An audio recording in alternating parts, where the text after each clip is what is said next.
Happy New Year! January 3rd, we're going to start with 4-minute activation. So we're going to do 2 rounds, 1 minute each. The first one is a half kneel quad stretch. So I'm going to be in a half kneel and I'm stretching the quad. The only thing I have to do is squeeze my butt. And you can notice there's a slight posterior tilt happening. That's what we want. I'm going to exaggerate. I want to tuck my tail underneath, squeeze my glute. So I'm activating the glutes at the same time I'm stretching this quad. And it's just alternating. So I get really antsy and it's hard for me to hold poses for a really long time. So I like alternating. So if you wanted to hold this for, since it's a minute each, if you want to hold it for a full 30 seconds, you could, or just do what I'm doing where you're squeezing and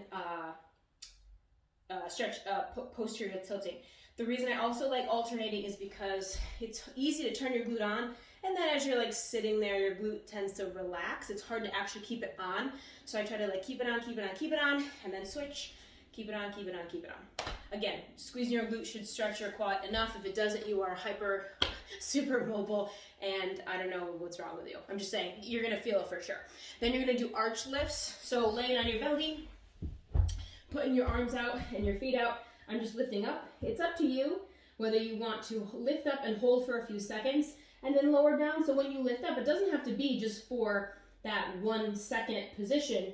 You can hold it for a bit longer, which I feel helps people not go into the low back. So if you're someone, when you do those arch lifts, you're like, it doesn't feel good afterwards, or it feels really tight, go up and hold it and make sure you're breathing. So hold for maybe a full inhale and exhale and then lower down. And that's usually pretty good.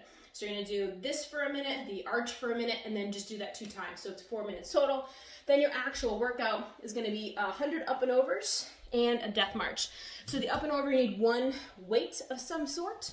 So again, at Wegmans, the jugs of water that are 2.5 gallons weigh 20 pounds.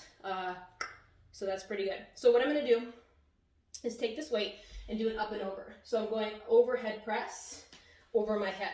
Try not to skim over, try to go to a full lockout and then to the other side. If you, for some reason, need heavier weights and you only have 2 of the weights, you don't have that next size up, it's just gonna look like this. So it's a little bit harder. This is always an easier press than it is being in here. So it's more challenging. I'm going up and over. Every time I go over, that counts as 1. So 1, 2, 3, depending on what weight you use, right? Even if you use a light weight, your arms are eventually gonna get tired. Every time you stop, you're gonna do 30 reverse sit-ups. They have many different names. So I'm just getting my hips off the floor. So you can tap the floor and then lift the hips up. So it can look like this. Maybe you're just gonna keep your feet straight up. Maybe you're new to this and you end up pulling your knees into your face. That is also a great option. It's a little easier, but again, a great option to use.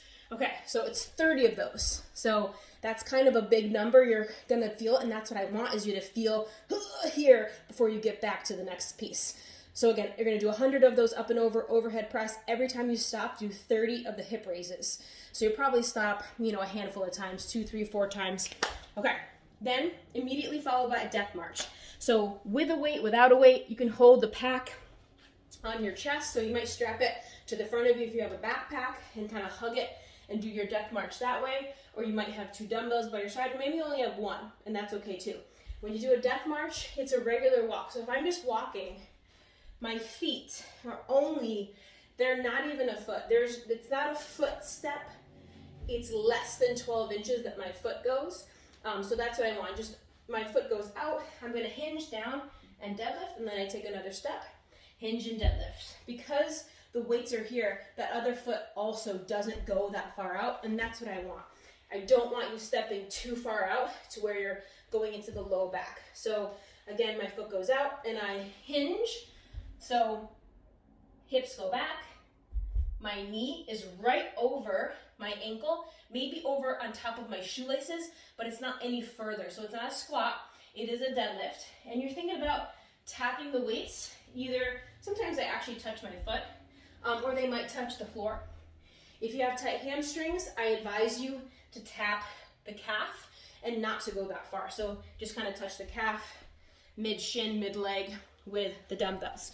Hopefully you have something that can be heavy with those so that, you know, you only want to do 20 or 30 before you have to stop, right?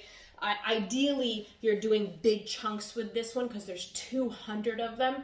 So ideally, you're doing like 20, 30, possibly 40 without resting, and then you drop into those reverse sit-ups. So any number in there is fine. So whether you do 20 or 40, those are both big numbers, that's perfect. And that is your workout, the 100 and the 200, and then you're done. Happy New Year.